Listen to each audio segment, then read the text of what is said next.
오늘 제가 주제를 밥벌이로 잡아봤어요. 이 비애가 가족들을 한 울타리 안으로 불러 모으고 사람들을 거리로 내몰아 밥을 벌게 한다. 손으로 일하지 않는 내가 머릿속에 쌓고 있는 세상은 얼마나 허술한 것이냐고. 별거 있어요, 인생이? 밥벌이라고 하는 게 인생에서 어떤 의미인지를 시로 듣는 그런 강연이 될 텐데, 시 그러니까 너무 부담감 갖지 마시고 오히려 편안하게 들으시면 더 와닿는 게 있으실 거라고 믿습니다. 네, 여러분 안녕하세요. 한양대학교 국어교육과의 정재찬 교수입니다. 우리가 흔히 이런 얘기들 많이 했죠, 어렸을 때. 먹기 위해 사는 거야, 살기 위해 먹는 거야. 그래서 그거랑 연관된 제가 시 한 편을 여러분들께 읽어 드릴게요. 소금시, 윤성학. 로마 병사들은 소금 월급을 받았다. 소금을 얻기 위해 한 달을 싸웠고 소금으로 한 달을 살았다. 나는 소금 병정. 한 달 동안 몸 안에 소금기를 내주고 월급을 받는다. 소금 방패를 들고 거친 소금밭에서 넘어지지 않으려 버틴다. 소금기를 더 잘 씻어내기 위해 한 달을 절어 있었다. 울지 마라. 눈물이 너의 몸을 녹일 것이니. 느낌이 어떠세요? 인생 서글프죠? 자, 지금 이 시를 읽으면서 저는 뭐가 떠올랐냐면은 제가 어느 외국 항공사의 비행기를 타고 여행을 하고 있었어요. 그때 점심이 나왔는데 무슨 봉지가 하나 있는데 거기 뭐라고 써 있었냐면요. The color of snow, the taste of tears라고 써 있었어요. 너무 어려우시죠? 눈의 빛깔, 눈물의 맛, 소금 봉지였습니다. 여러분 이 항공사 만만하지 않죠? 그냥 솔트라고 쓰지, 이런 사람 나가세요. 저는 거기서 아주 시적인 희열을 느꼈어요. 야, 소금 하나도 이렇게 표현할 수가 있구나. 지금 이 시에서 뭐라고 얘기했냐면요, 소금이 우리가 솔트라고 부르는데 지금 우리가 받는 월급 있지 않습니까? 우리가 흔히 샐러리맨이라고 부르는 사람들, 그 샐러리의 어원이 솔트입니다. 사실은 월급 받는다는 게 소금 받아오는 거예요. 로마 시대 때 솔저들, 그거의 어원 역시 솔트입니다. 그러니까 지금 이 시에서 로마 솔저들이 자기의 눈물과 땀을 다 쏟아야 비로소 소금을 받아서 먹고 사는 거예요. 내가 그게 혹시라도 힘들어서 울면은 눈물이 다 내 몸을 녹이기 때문에 내가 소금을 받아올 수가 없다는 겁니다. 인생이 정말 이렇게 서글픈 걸까? 우리에게 칼의 노래, 남한산성으로 유명한 작가 김훈 선생은 먹는 것에 대해서 이렇게 얘기한 적이 있습니다. 모든 먹는 동작에는 비애가 있다. 모든 포유류는 어금니로 음식을 으깨서 먹게 되어 있다. 지하철 계단에서 쭈그리고 앉아서 자장면을 먹는 거린의 동작과 고급 레스토랑에서 냅킨을 두르고 거위관을 먹는 귀부인의 동작은 같다. 그래서 밥의 질감은 운명과도 같은 정서를 형성한다. 전기 밥솥 속에서 익어가는 그 평화롭고 비린 향기에 나는 한평생 목이 메었다. 이 비애가 가족들을 한 울타리 안으로 불러 모으고 사람들을 거리로 내몰아 밥을 벌게 한다. 밥에는 대책이 없다. 한두 끼를 먹어서 되는 일이 아니라 죽는 날까지 때가 되면 반드시 먹어야 한다. 이것이 밥이다. 이것이 진절이 나는 밥이라는 것이다. 밥맛 떨어지죠? 야, 맛있는 밥 먹으려고 그렇게 열심히 했는데 우리 김훈 작가님 참 냉정하게 얘기하는 거예요. 야, 그거 삼시세 때 한 번도 빠지지 않고 죽을 때까지 반복해야 되는 일이야. 이렇게 생각하면 정말 밥벌이 하기 싫습니다. 밥벌이라고 하는 이 지겨운 노동을 내가 계속해야 되나 하는 생각을 하기가 십상입니다. 그런데 말입니다. 그렇게 괴로워하는 일들을 왜들 그렇게 하려고 하는 걸까요? 밥벌이 하려는 이 문제는 남녀도 없고 노소도 따로 없습니다. 지금 남녀 가릴 것 없이 좁은 취업의 문 앞에서 좌절을 겪는 청년 실업자 문제로 우리가 떠들썩하고요. 출산은 장려한다고 하면서 정작 정당한 대우는 해주지 않아서 서럽기까지 한 이른바 경단녀들, 혹은 한창 나이에 퇴직당해서 실업 전선을 헤매는 중년들, 혹은 아직 충분한 체력과 경륜과 지혜가 있음에도 사회의 뒷전으로 밀려난 노년 세대에 이르기까지 남녀노소 누구나 그 지겨운 밥벌이 하나 변변히 할 수가 없어서 인간적인 자존감마저 무너짐을 겪는 것이 우리 사회의 모습 아닙니까? 요즘 같은 코로나 시대는 더욱더 밥벌이가 힘들어졌습니다. 그래도 절망, 포기, 비관 이런 거는 항상 나중에 말해도 늦지 않습니다. 영화 인터스텔라에 이런 말이 나온다고 하죠. We will find a way, we always have. 그러니까 이번에도 아마 우리는 버텨낼 겁니다.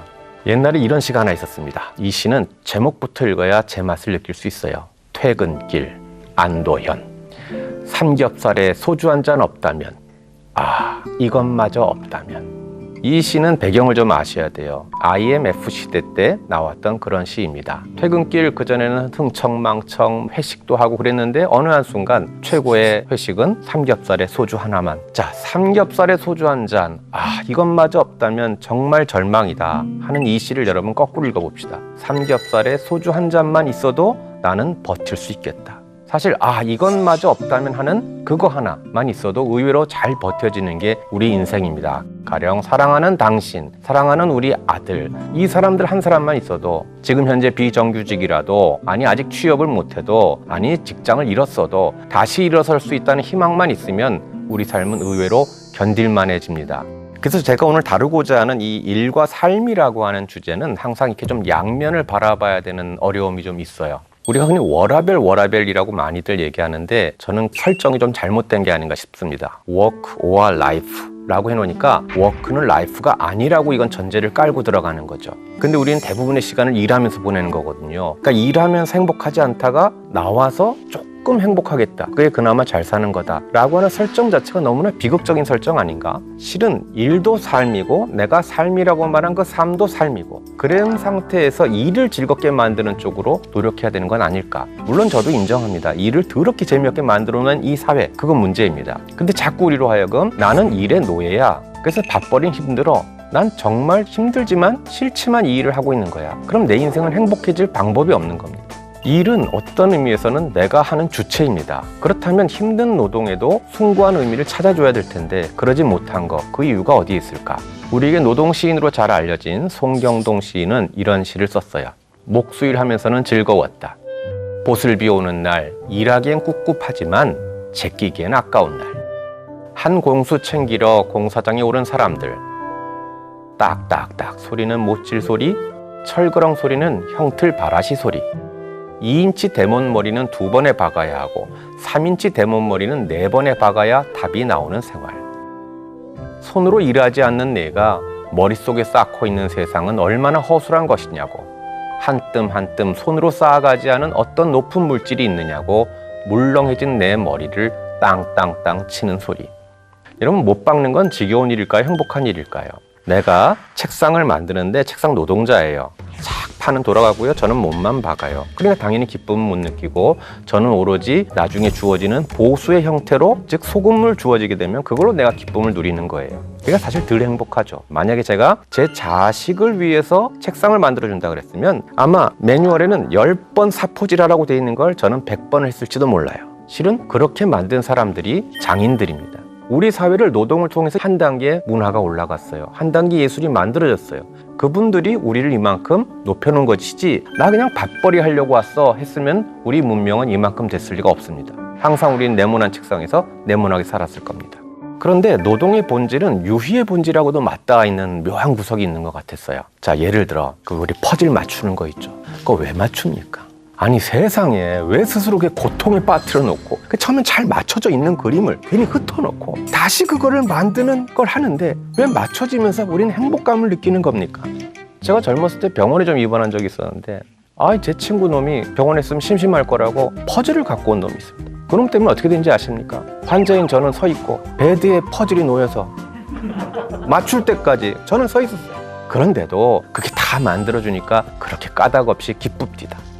왜 그렇게 행복한 건지. 아니, 그냥 밥 먹으면 돼요. 근데 왜 맛을 낼까요? 카센터 갔어요? 옆집에서 못 고쳤죠? 제가 해냈어요. 할 때 그 사람은 단순히 월급을 얻어지는 행복 이상으로 자기 만족감에 가득 차요. 의사들도 어떨 때 제일 좋아해요? 아무 이유를 모르던 환자를 고쳤을 때 그때 의사로서의 보람을 느끼는 거죠. 그게 일 아닐까요? 정말 일은 내가 그냥 밥벌이 소금만 받아오고 샐러리만 받아와 행복한 것이 아니라 내가 뭔가의 가치를 만들어내서 그때 정말 행복한 거 아닐까?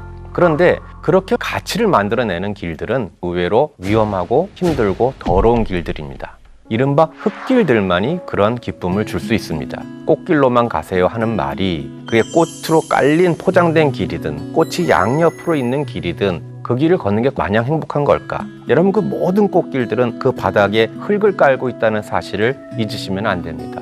흙길이 아니면 꽃을 피울 수 없습니다. 그래서 내가 가는 흙길이 오늘도 내가 어쩌다 여기 왔지? 내가 이 밥벌이하느라고 왜 이렇게 힘든 흙길을 걸어야 돼? 할 때 내가 여기서 뭔가 꽃을 피우고 있을지 몰라 하는 그 생각이 굉장히 중요하다고 저는 생각을 합니다. 아주대병원 이국정 교수 생각해 볼까요? 그분이 쓴 골든 아워라고 하는 책의 서문엔 이렇게 나와 있어요. 이 책은 업의 본질을 지키며 살아가고자 발버둥 치다가 깨져나간 바보 같은 사람들의 처음이자 마지막 흔적이다. 다시 말하면 당신이 무슨 남들보다 도덕적으로 우월한 존재도 아니고 각별히 책임감이 강한 영웅도 아니고 그냥 응급의학이라고 하는 직업을 가진 사람으로서 이 업의 본질이 요구하는 게 그런 거다. 그래서 장시간 수술도 해야 되는 거고 헬리콥터도 띄워야 되는 거 그런 거지 그렇게 할 수밖에 없는 것이다. 그게 이 업의 본질이다 라고 말하고 있어요. 그런가 하면 또 응급실에 있는 남궁인 선생이 있어요. 나는 하루에도 수차례 누워있는 환자에게 다가가야 한다. 일단 환자 가까이서 눈빛을 교환하고 나면 그 환자가 오래 기다린 탓에 힘겨워하고 있다거나 뒤늦게 나타난 내게 억하심정을 호소하고 싶어 한다는 것을 느낄 수 있다. 그러면 나는 습관처럼 환자에게 다가가 이마에 깊게 푹 손바닥을 얹는다. 그러면 환자의 이마에서 온기가 느껴지고 방금까지 다급했던 땀내와 열기가 훅 밀어닥친다. 늦어서 죄송합니다. 어떻게 무슨 일로 오셨나요? 그리고 가만히 그의 마음을 느껴본다. 그 사람에게 같은 사람으로 성큼 다가가는 느낌이다. 다들 응급실 경험 한 번씩들 있으실 겁니다. 가보면 정말 아수라장입니다. 다 지금 당장 자기가 죽겠다고 오죽하면 못 참고 응급실 왔겠냐고 줄들을 서 있는데 자기 순서는 참 오지 않습니다. 그런 곳입니다. 근데 여러분 설마 응급실이 온 순서대로 치료한다고 생각하십니까? 그래야 그게 공정하다고 생각하십니까? 긴급한 사람 순서로 고치는 게 맞지 않을까요? 좀 늦게 왔어도 생명이 오고 가고 있다면 그 사람부터 해야 되는 거죠. 그러니까 응급실에서는 만족한 환자가 있을래야 있을 수가 없습니다. 그럼 그 아수라장일 때 가서 어떻게 정리하느냐? 가서 이마에 손바닥을 푹 얹는다. 그러면 말이에요. 사람들이 희한하게 다 양처럼 온순해진대요. 여러분 이마에 손을 딱 얹었는데 그 순간 왜 이렇게 되게 이러겠어요? 이마에 손바닥을 딱 얹는 순간 여기 아파갖고 하는데 양처럼 온순해진다는 거예요. 그러면 이 의사가 그게 일종의 환자를 대하는 테크닉으로 익힌 걸까? 아니면 그게 응급의학의 무슨 매뉴얼에 있는 순서일까? 저는 그렇게 생각하지 않아요. 마지막 문장이 어떻게 돼 있었죠? 그 사람에게 같은 사람으로 다가가는 느낌을 난 느끼기 위해서 그렇게 한다는 거예요. 이마에 손 얹는다고 환자가 낫겠습니까? 응급의학자로서 내가 대충 그 다음 순서 오면 되고 컴플레인해도 안 들은 척하면 되고 다 할 수 있지만 같은 사람으로 다가가 주려고 하는 그것까지가 이 사람들의 업의 본질을 다하고 있는 행위가 아닐까. 그래서 여러분들께 이 시를 꼭 들려드리고 싶습니다. 허은실 시인의 이마라고 하는 시입니다. 타인의 손에 이마를 맡기고 있을 때 나는 조금 선량해지는 것 같아. 너의 양쪽 손으로 이어진 이마와 이마의 아득한 뒤편을 나는 눈을 감고 걸어가 보았다. 이마의 크기가 손바닥의 크기와 비슷한 이유를 알 것 같았다. 가난한 나의 이마가 부끄러워 뺨 대신 이마를 가리고 웃곤 했는데 새 밑에 흰 밤이었다. 어둡게 앓다가 문득 일어나 벙어리처럼 울었다. 내가 오른팔을 이마에 얹고 누워 있었기 때문이었다. 단지 그 자세 때문이었다. 우리 어렸을 때 엄마랑 할머니가 이렇게 이마에 손대주고 혹은 배에 손대주면서 할미 손은 약손이다. 그럼 정말 플라시보 효과 경험해 보셨죠? 배가 낫는 것 같았고 이마가 시원해지는 것 같았고 물론 열도 잴 수 있었고 그게 우리 이마의 역할이에요. 이마가 왜 만들어졌나 봤더니 그러라고 만들어졌다는 거예요. 그러니까 딱 손바닥 크기만 하지 라고 이 시인은 얘기했습니다. 그런데 새 밑에 사람들 다 흥청망청거리는 연말에 어둡게 앓다가 문득 일어나 벙어리처럼 울었다는 건 아마 소리도 내지 못하고 서러워서 울었다는 걸 겁니다. 꺼이. 그렇게 아팠나? 아니에요. 아파서 운 것만이 아니라 자기 손으로 자기 이마 덮으면 시원해지겠습니까? 같은 체온인데. 그런데 내가 오죽하면 내 오른팔로 이마에 얹고 누워서 그걸 견디고 있었느냐. 그게 너무 서러워서 울었다라고 얘기하는 거예요. 그래서 우리에겐 이마를 덮어줄 사람이 필요한 거예요. 알고 보면 사람들은 누구나 고독하고 혼자 삽니다. 그래서 실은 직업이라고 하는 게 만들어진 걸 거예요. 직업이 단순히 돈벌이만 해주는 것이 아니라 서로에게 서로의 부족한 점을 메꿔주고 있는 건지도 모릅니다. 왜냐하면 다 각자 저마다 결핍된 게 있으니까. 오늘 제가 여기 오기 위해서는 제 힘으로 올 수 없었기 때문에 누군가는 자동차를 만들어줬을 거고, 누군가는 거기에 기름을 넣어줬을 거고, 누군가는 길을 만들어줬을 거고, 이게 다 내 이마를 덮어주고 있는 거라고 생각을 해보자는 말이에요. 그럼 내가 하는 밥벌이도 알고 보면은 누군가를 채워주고 있는 행위 아닐까. 그래서 우리 직업, 우리 밥벌이의 본질이라고 하는 것은 내가 먹고 살려고 견뎌야 되는 것이 아니라 모두 같이 살려고, 나도 살고 너도 살리려는 행위 아닐까. 그렇게 생각해 본다면 오늘 여러분들이 밥벌이 하신 거는 여러분들의 소금만 구해준 것이 아니라 어쩌면 이웃들에게 소금을 나눠준 것일지도 모릅니다. 그게 우리 인생의 밥벌이입니다.